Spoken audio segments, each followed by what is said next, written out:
that name, whenever I say the name, it fills me up with joy Mm. and a sense of empowerment. This is just coming off the top of my head. And now I'm getting a little teary eyed because of all the amazing, my mom wouldn't like me saying stuff that this man has done in his life, but he has been such a force behind helping others and having others be able to help themselves. He's an activist, a communicator, he's a photographer. Ray Bradford. Hello, Ray. Hi, David. There he is. So, how are you? I'm fine. I'm fine. It's a beautiful summer day here. We're blessed, you know? Yeah, yeah, Yeah. yeah. So, I mean, you have given so much. You have one of the biggest hearts. What made you become an activist? Uh, Necessity, really. Necessity in wanting to, as they say, be the change that you want to see in the world. Um, I didn't start out as an activist in Chicago. That's where I'm from. I was a full-time actor, model, waiter, and then blessed to be a full-time actor, doing a lot of industrials, program hosting on TV, commercial work. But this was the 80s, and it was a time to, in trying to break into episodics or pilots or movies of the week that could come to Chicago, because Chicago was all of a sudden a hot destination. Uh, it was still the time where Hispanics or Latinos were kind of a hot property, seen primarily as the stereotypes. If you want to look at it from a stereotypical hierarchical, a negative point of view, we started becoming taking the roles that African Americans had been playing, the prostitutes, the hookers, the criminals, the gang members, the gang bangers, and stuff like that. And while as an actor, I feel like I could play it. I mean, look at me. I don't think I'm a gangbanger type, though I wore a bandana and let my hair down. And so it was that inner struggle of like, I really want to be more than this. And so I went to my union at that time. I was a member of all three, but primarily AFTRA in terms of a lot of the industrial work and commercial work. And I wanted to see what they could do, primarily and most specifically because I was being asked to translate copy for commercials into Spanish in order to be able to audition for Spanish language commercials. And something hit me. Nowadays, you can't do that. You've got the right to negotiate on your behalf. Back then, it was like, as an actor, you want the job. Uh, I'm Spanish, but I grew up in Chicago. I can understand Spanish, but creating a language in your head cognitively is very different.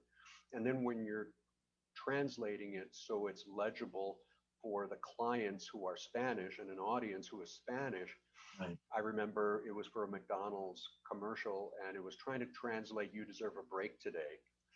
And I'm sure what I said in Spanish was something like "I'm gonna kill you" or "I'm gonna smack you into her" or something like that. And I just thought it was unfair. And I went to my union and they said, "Well, there's nothing in the contract, but we're coming up to renegotiating the commercials contract. Why don't we work with you to draft some language?" And that was my first inkling of the fact that not only, if you want something to change, ask yourself, what are you doing yourself to be part of that change? But also the concept, the real important concept that a union is the individual. The union, when you're a union member, is not some entity out there. You are the union. Mm. If you want something to change, what can you do to help make it change? Who can you contact? What committee can you be a part of? If you're too busy to be a committee, at least know who to call, when are the contracts up, that kind of thing. Yeah. Little did I know that that sparked something inside of me, and that started a trajectory in me from 1984 on up to becoming union president of AFTRA for 6 terms in Chicago, second national vice president of AFTRA, and then um, Life had other plans for me, just as I was stepping away in 1999. AFTRA, unlike SAG, did not have an EEO department, did not have a diversity department. It was really the partnership between activist members like myself and others, amazingly talented people, um, and staff that also had other responsibilities, but they were assigned to also work with us. And we did some great things. But throughout the years, we wanted a position, and we're always told it's not the right time, it's not the right time. And so the good thing when you rise up through the ranks of the union as a member activist, you start becoming part of all the important committees, National Administrative Committee or Executive Committee, National Finance Committee. And in 1999, it got to a point where I told the committee in plenary session, I said, look, I think the time is right. I know we have the money. If not now, when was the mantra. And I helped draft the resolution in 1999, presented it to the convention. It was approved, directing the national executive director to create the position and hire somebody. And I was stepping away to do something else. And people were coming up, as they were coming up to me saying, this is you, this is you. And I'm like, what are you talking about? People were going up to the national executive director saying, you'd be a fool not to consider Ray. And I took a deep breath and realized it was one of those moments in life that can happen either professionally or personally or whatever. It's when you feel like you are in that vortex of a shift in your life that is really a lot bigger than you. And I knew that this was something that I wanted to do. Mm. And I started the conversation. And in 1999, I moved to New York and became AFTRA's first national director of equal employment opportunities. And with merger in 2012, it's last because then it was SAG-AFTRA. Right. So I guess that's my little asterisk footnote in my bio after I die. Uh, AFTRA's first and only. So that's it. You never quite know when things are going to present themselves into your life. And in any aspect, my belief and prayer now in my life in every aspect is to just I pray for the clarity to hear what I call that still small voice that is kind of guiding you in this direction or that direction that sometimes, many times, does not come at you full face. It mm. sometimes comes from a whisper or something in a magazine or a song or somebody mentions something and it resonates something inside of yourself and you start moving in a particular direction. So that's long story. No, it's an amazing story, and thank God. The things that are going through my mind too is number one, thank God that you did go that way, that you listened to those little voices, big voices, whispers, um, and you took the path that you did because it was better for everyone. And what it seems like you got joy from it. Um, Yeah. the questions too, though, because I know that there was a time in my life that acting was number one. I had to be an actor, or I had to be on stage, or this or that and the other. And I went through that kind of feeling that you're talking about, but in a different way. And now I'm teaching more, and I'm more behind the scenes. What would you tell the people who are so focused on the acting, but they have this little voice that says, you know what about this? What about this? It depends on what I would tell them, which is really for any aspect of life, really, whether it's professional, career, or personal relationships, or just your own self worth and self being, is to find those moments. I'm a big practitioner for meditation and just, I mean, really, truly, my goal at any moment of my life, my primary focus is to do what I need to do in the whirligig of life, to just find those moments to be still, stay quiet, and to just listen and sense for whenever something is moving me in a particular direction. It doesn't happen all the time, Right. obviously. Sometimes it's just wonderful to just thank thank the universe, thank whatever higher power you have inside for the blessings in life or where you are at that moment and stuff. Right. So what I would tell people who are currently, because I know that you deal with a lot of students, a lot of people who are either early in their profession, thinking about being in the profession or in the profession, and still experiencing a lot of challenges for access to work and inclusion, is to just continue in the craft. But if you start feeling something, um, talk to people, talk to friends who you trust, share those thoughts. Not all friends are the kind. Friends don't all come in one modality, so to speak. But we each hopefully have those kinds of friends that you can just really share whatever's on your mind and know that it's going to be taken without judgment, Mm. and who are really there to do more listening than to always engage you. And sometimes I'm a firm believer that when you're talking to friends for those kinds of conversations, you're really talking to yourself as well. Mm. Because at a certain point, when you start feeling this kind of push or pull, you got to get it out of your head. And one of the ways to get it out of the head is either writing, journaling, because the mind moves so much faster than the hand, or typing. Bring it down in speed and start doing it. Start writing, start typing on the computer, start looking at what your thoughts have translated onto paper, or talking with friends. And you hear yourself, and sometimes you realize, that was a flight of fancy. I always wanted to fly a plane. I loved flying. Yeah. Ever since I was a kid, I just when there's a if I'm truly like squirrel, squirrel. If I'm engaged talking with you somewhere and there's a plane going overhead, I'll be like, okay, Ray, come back. I'm just like that. And I took a little class back in Chicago, and it really sparked something in me. But then my life just didn't. First of all, it's very expensive, but if you really want to do something, you can try to save.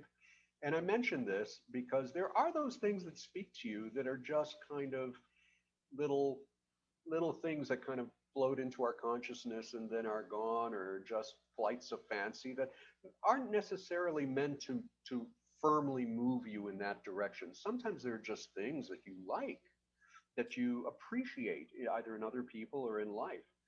But those things that may, in retrospect, have been those voices or incidents that moved you in a major direction in your life, hopefully you'll know when you are thinking about it back then that there's a different kind of resonance in your heart and your head or something. And if you're not quite sure what that is, talk with a friend, write it down, meditate without judgment.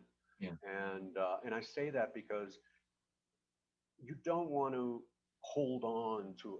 There's a Buddhist, I believe it's a Buddhist saying, is I come to life like an empty rice bowl. And that means it's like I come to life with a rice bowl that is not full. It is not so overbrimming that there is no room for newness, for new adventures to fill it. Come to life with an empty rice bowl and gather the rice that is around you. And that's how I see it. Even now in my retired life Mm. and stuff, there's still so much I want to do, so much we want to do, Terry and I, my husband and I. Yeah. But we also know that we have elderly parents. We're at a point in life where it's about trimming, trimming, trimming, and really focusing on those things that you really want to do while you still have health, while you still have time, while you still have money. And so the exercise works at this point in life as much as the younger years. Right. How I feel like I'm in a Zen class right now on how to, We are. you know, what about the line in trusting in yourself? How do you know when to trust in yourself? Well, I think again, you have to be in any situation, and let me just use as an example. If you're asking, how do you know to trust yourself when you want to make a decision to move in a particular direction in life, in a career, or something like that? Um, I'm a firm believer that the heart knows, the spirit knows, and as you can tell, I'm a my guiding principle is very universal, Mm.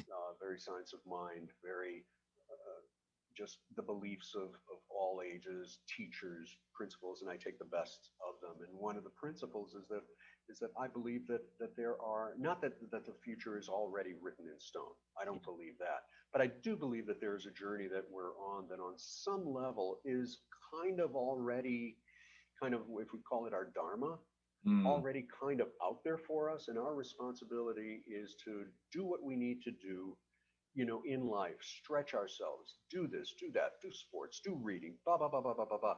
Because when you start touching on those areas that are really kind of more on your life purpose, either for a whole life or this period of your life, there's a certain resonance that happens. It's like when you hear a song for the first time and you just go, God, I really like that. You could hear 100 songs, but you won't have that reaction for every single song. It's kind of like that. It's so in terms of trusting yourself, I would say very simply, primally, what I do is I just meditate and I just stay quiet and clear my mind. I clear my mind and then I focus on whatever it is I am questioning or whatever road I'm considering. And then I really immerse myself in there. I visualize what it's like to be in there, what it's like to be in the moment. Say, for example, moving to a particular city, say Seattle. What yeah. would it be like? I do my homework, but then I really, if I've done my homework and I've done the finances and I've done this, you know, it is a major life change. So I would meditate and I would visualize and I would really see myself in that situation. The Mm, sights, the smells, the sounds, the people, and everything. And then I become aware of how I feel right here in my chest, whether that center is. Is there resistance to that? Is it ease? Is there a joy that awakens? Do you feel all of a sudden the goosebumps on your arms? Those are signs that this is something you should pay attention to. This is something you should trust. mm. Now, I'm not saying to like just jump blindly because there's a balance between the universal principles of faith and this and that, and the fact that we live in a material world. And Mm. I'm a material girl. No, I just couldn't let that go by. No, thank God. I mean, there's a balance that you have to do. I really believe that, and I've seen examples of it in my life through different teachers, whether it's Louise Hay or Marianne Williamson or Sonia Choquette, who lives in France, who's written several books, or a wonderful book for anybody who's doing recovery work or therapy work, a book by Debbie Ford called The Dark Side of the Light Chasers. It focuses on a lot of Jungian principle shadow work because we are basically living our lives. We are living the stories of our lives, Mhm. and many of those stories were written when we were little children, either to protect ourselves, or let's say I was a fat little kid, and so the script that I wrote was one of overarching confidence, of Mm, kind of a defense that I wrote. Well, you live that script long enough, and you start developing a personality that is borderline or has stepped over into arrogance, into defensiveness, and stuff like that. And you forget. So you're living the story, but you forget that it's a story. You don't even know that you're living a story. It's just your life. yeah. When in fact, you're living a story whose genesis was a particular situation when you were a child. And that's the work. Discovering that is the work of therapy. There's also the work of shadow work. And I would recommend to anybody who's doing that kind of work, either in 12-step program or therapy or something, Debbie Ford's The Dark Side of the Light Chasers. It was amazingly influential in my life to not only begin discovering the sources of the stories of how I lived a life that really separated me, the spirit of me, into this person out there that was defensive and braggadocio, very, very kind of living the world loudly, but I didn't balance it with living with myself in a quiet place, until I did therapy and I did 12 step and I discovered those. And so in discovering those instances in childhood, you bless it, you release it, you forgive yourself, and then you start rewriting the story, because the capability that we all have as humans is that we have choice.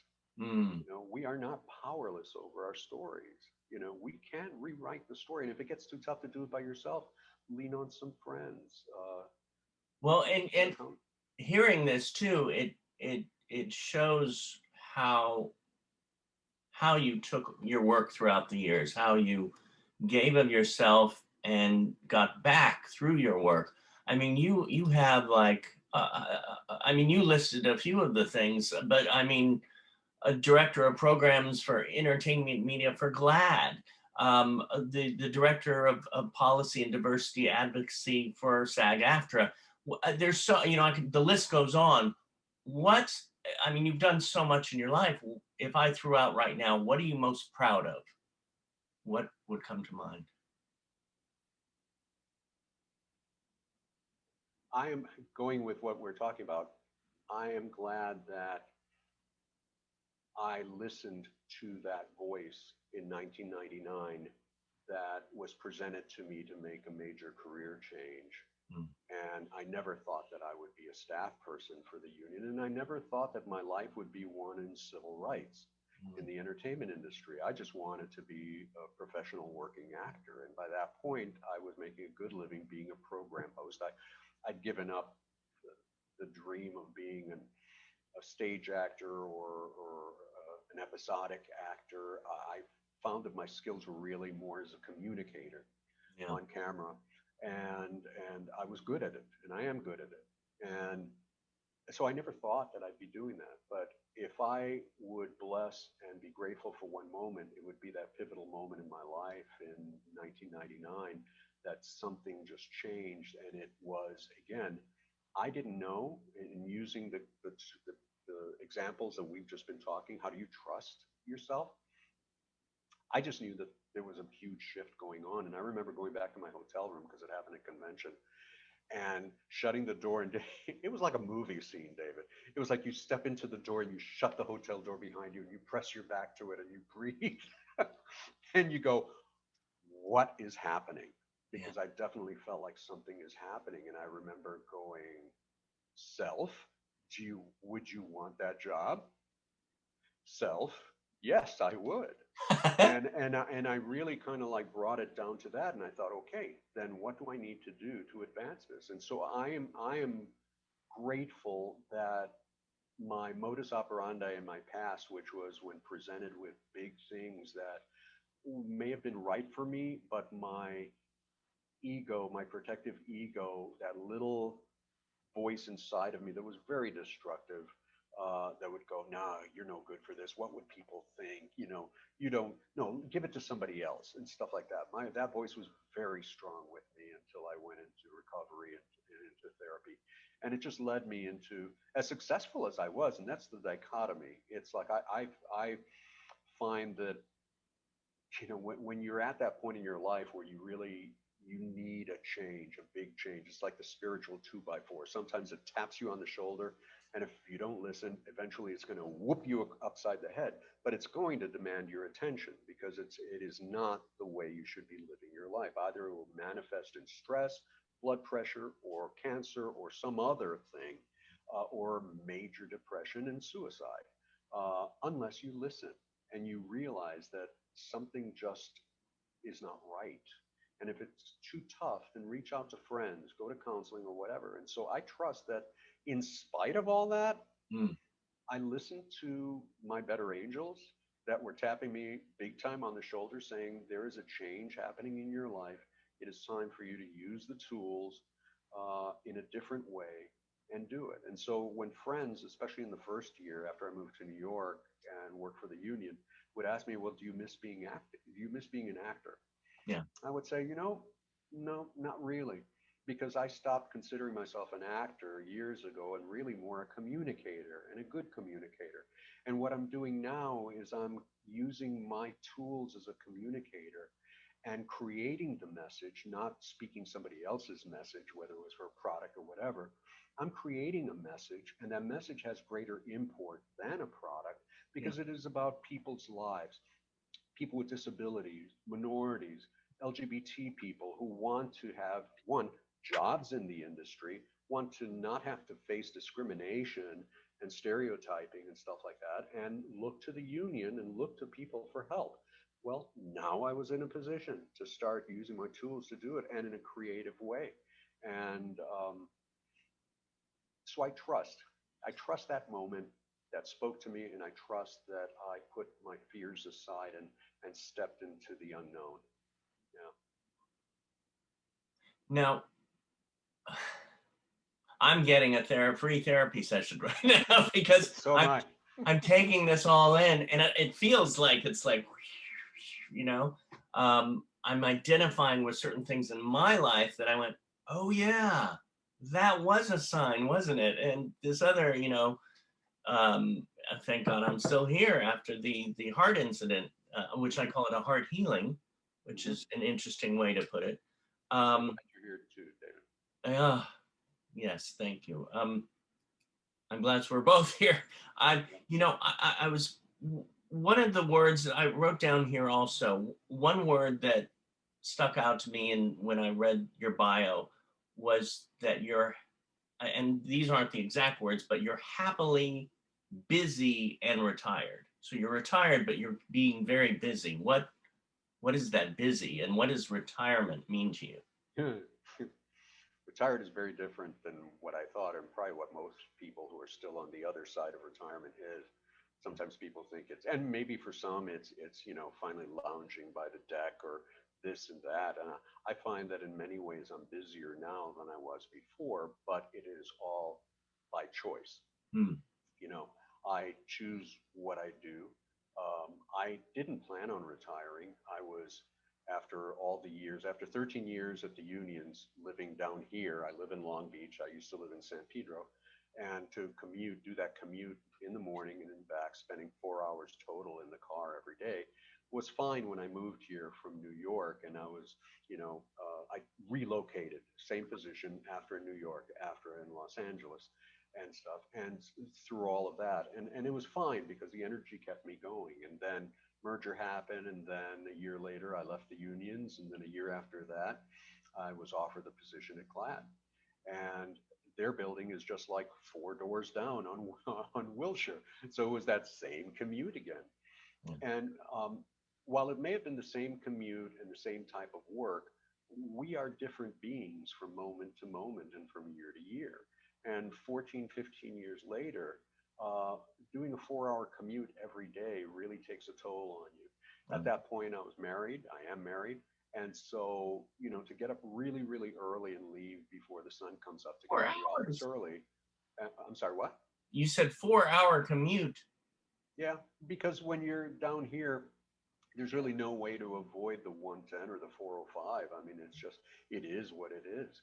And Right. La Brea and Fairfax and all that, it just is what it is. And in the evening, it's like, how close to rush hour are you going to be, or are you going to wait? And the more you wait, the later you get home, and then you get home, and then you spend an hour, and then you go back to bed. And it takes a toll, not just on yourself, but the relationship. And also, I found that I wasn't getting as much joy doing what I was doing, using all of my skill sets in the position that I was at Glad, because there was more of a responsibility to do blogs and to tweet this, to tweet that, to follow social media and this and that. And while I understand the shift in how we as a culture get our information and share our information. And if images are powerful, or the lack of being seen is powerful in movies or TVs, it is just as powerful on your handheld device or your laptop and stuff. So it's really all about images. And I understand the importance of that. But it just didn't speak to me. And I was on a trip introducing the principles of media monitoring that GLAD uses to a new group of activists in Australia, in Melbourne and in Sydney. And I vacationed for a week before that in New Zealand, and New Zealand is an amazing place. And I went there and I just drove for a week from the North Island to the South, and I was surrounded by so much beauty. And the very first day that I was in my car, my heart space just opened up because it was so beautiful. And I started tearing up, and I was like, whoa, what's going on? And I realized that it had been quite a while since I felt that kind of just expansive joy that doesn't have to come from a car ride in New Zealand. It can happen when you're walking down the street and you see the jacaranda trees in bloom, or you see a friend you haven't seen. It's just that joy that for almost 2 years I had just been so busy and so busy and in the car for 2 hours each direction and work, work, work, work, work, Yeah. that I realized I called Terry from Queenstown, New Zealand, and I just shared with him what I had been thinking, Mm. and because it's a family decision, and he supported me. He said, "I just want my husband back." Yeah. And so I that kind of put it all in context. And I came back and retired and quit after 4 weeks, gave my notice, and then also realized that, do I really want to go back into the world and start from scratch again? And at an age in an industry where they value youth on both sides of the camera, and do I really want to do that, or do I want to start doing what I want to do on a personal freelance basis with my photography or my writing or with my church, And I chose the latter. And Mm. and again, as far as trusting your decisions, I just knew when I made that decision, there was just a sense of freedom that I felt.